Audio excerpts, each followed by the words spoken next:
जिसमें हजारों की संख्या में कार्यकर्ताओं ने भाग लिया। कार्यकर्ताओं के जोश और उत्साह से ये निश्चित रूप से लगता है कि 3 राज्यों की जीत ने भारतीय जनता पार्टी के कार्यकर्ताओं में एक नए जोश का संचार किया है, जिसकी अभिव्यक्ति कल के कार्यक्रमों में हुई है। और नड्डा जी ने अपने संबोधन में, अपने भाषणों से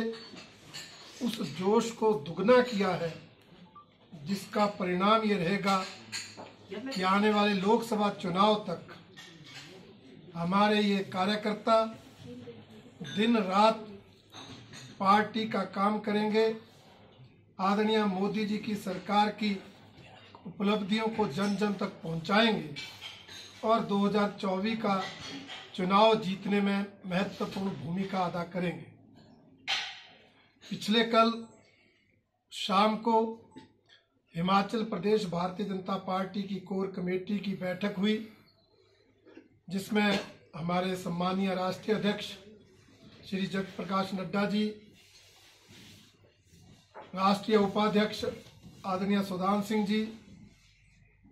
हमारे पूर्व मुख्यमंत्री नेता प्रतिपक्ष श्री जयराम ठाकुर जी, हमारे प्रभारी अविनाश राय खन्ना जी, सह प्रभारी संजय टंडन जी, सभी मौजूद थे। आदरणीय प्रदेशाध्यक्ष डॉक्टर राजीव बिंदल की अध्यक्षता में हुई इस बैठक में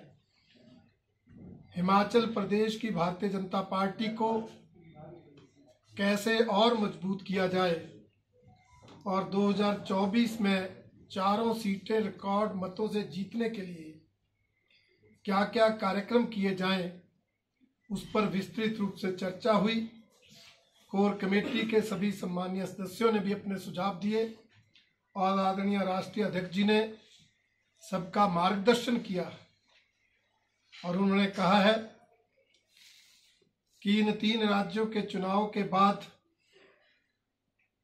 तुरंत भारतीय जनता पार्टी ने आगामी लोकसभा चुनाव को फिर से मोदी जी की सरकार बनाने का लक्ष्य रखा है। इसलिए हिमाचल प्रदेश फिर से चारों सीटें जीते, इसके लिए हम सबको काम करना है।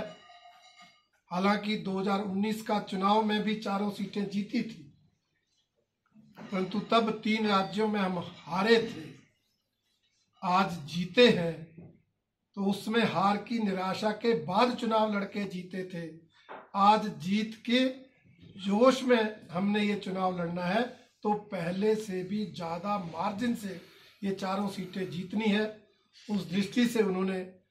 हम कोर कमेटी के सदस्यों का मार्गदर्शन किया और आज हमारी प्रांत की बैठक डॉक्टर राजीव बिंदल प्रदेशाध्यक्ष जी की अध्यक्षता में यहाँ पर हो रही है, जिसमें हमारे कोर कमेटी के सदस्य, हमारे प्रदेश के पदाधिकारी और हमारे विभिन्न जो संसदीय क्षेत्रों के प्रभारी हैं, मोर्चों के प्रभारी हैं, मोर्चों के अध्यक्ष हैं, वो सब भाग ले रहे हैं। इसमें हमारे प्रभारी अविनाश राय खन्ना जी भी उपस्थित हैं, पूर्व मुख्यमंत्री नेता प्रतिपक्ष जयराम ठाकुर जी, जिनका जन्मदिन है, वो भी बैठक में आए हैं। दीप जलाकर उनका जन्मदिन इस बैठक में भी मनाया गया। और इस बैठक में जो मार्गदर्शन राष्ट्रीय अध्यक्ष जी ने कोर कमेटी की बैठक में किया था, उसके आधार पर इस बैठक में चर्चा करके लोकसभा चुनाव तक का रोड मैप तैयार किया गया कि अब पार्टी लोकसभा चुनाव तक क्या क्या करेगी, जिसके परिणाम स्वरूप हम वो जीत दर्ज कर पाए।